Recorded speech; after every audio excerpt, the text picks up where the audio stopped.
Hello friends, welcome back to our channel.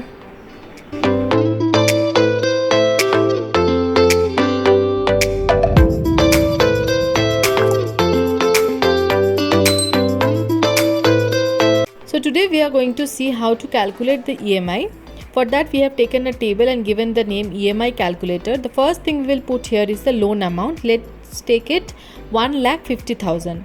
Then we will put the interest rate, let it be 5%, and then the time period, let it be 3 years.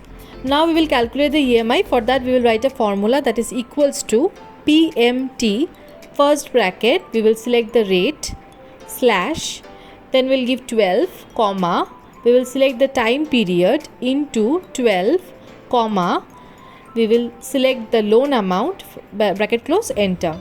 So you can see we have got the EMI amount. Okay, now suppose if we want to change the interest rate, so let's take the interest rate to be 10%. You can see when the interest rate is changing, the EMI amount is also changing. If we are changing the loan amount, let's change it to 3 lakh. You can see that the EMI amount has also changed. So whenever we will change the above things, the below ones will also be changed. I hope this video is helpful for you. Thanks for watching the video.